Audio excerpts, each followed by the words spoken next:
இன்றைக்கி கிளைமேட் வந்து பார்த்திங்கன்னா சிறு சிறுன்னு மழை பெஞ்சிருந்துச்சு. ஒரு மாதிரி குளுன்னு காற்று அடிச்சிட்டு இருந்துச்சு. இந்த டைமுக்கு நல்லா சூடாக ஏதாச்சும் சாப்பிட்டா நல்லாயிருக்குன்னு தோணுச்சு. அதுவும் இல்லாமல் பார்த்திங்கன்னா வீட்டில் ரொம்ப நாளாக வந்து பார்த்திங்கன்னா இந்த கடலைப்பருப்பு வந்து இருந்துச்சு. நான் அப்படியே வச்சுட்டு இருந்தேன், என்ன பண்ணுறதுனே தெரியாமல். சரி இந்த தடவை சரி வடை போடலாம் அப்படின்னு சொல்லிட்டு பிளான் பண்ணியிருந்தேன். இந்த டீ கடையில் போடுவாங்களா மசாலா வடை, அந்த மாதிரி ட்ரை பண்ணலான்னு சொல்லிட்டு ட்ரை பண்ணியிருந்தேன். அதுக்கு பார்த்திங்கன்னா மிக்ஸி ஜாரில் வந்து பார்த்திங்கன்னா கொஞ்சோண்டு காஞ்ச மிளகா, ஒரு 4 காஞ்ச மிளகா, அப்புறம் பூண்டு வந்து உரிக்க தேவையில்லை.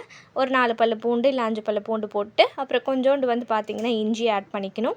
அப்புறம் நம்ம ஊற வச்சுருந்த அந்த கடலைப்பருப்பு, அதுக்கப்புறம் கொஞ்சம் உப்பு, அதில் கொஞ்சம் சோம்பு இதெல்லாம் போட்டுட்டு, அப்புறம் கருவேப்பிலை இதெல்லாம் போட்டு கொரப்பா அரைச்சிக்கணும். கொரப்பா அரைச்சிட்டு ஆல்ரெடி வந்து கொஞ்சம் கடலைப்பருப்பு எடுத்து வச்சுக்கங்க.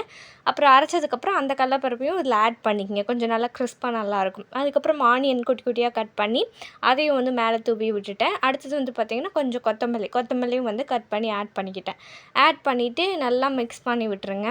நல்லா மிக்ஸ் பண்ணிட்டோம்னா அதுக்கப்புறம் வந்து பார்த்திங்கன்னா நம்ம தட்டி வச்சுக்க வேண்டியது தான் பிளேட்டில். தட்டி வச்சுட்டு அதுக்கப்புறம் எண்ணெயில் போட்டு பொரிச்சு எடுத்துட்டோம்னா நம்மளுக்கு டேஸ்ட்டான கிறிஸ்பியான உங்களுக்கு வடை வந்து ரெடி ஆயிரும். டீ கடையில் போடுற டேஸ்ட் அப்படியே இருக்கும். கண்டிப்பாக இந்த ரெசிபி இதே மாதிரி ட்ரை பண்ணி பாருங்கள். உங்களுக்கு கண்டிப்பாக நல்லா கிறிஸ்பாக வரும். நான் இதில் பெருங்காயத்தூள் மட்டும் போட மறந்துட்டேன். நீங்கள் கண்டிப்பாக அதை ஆட் பண்ணிக்கிங்க.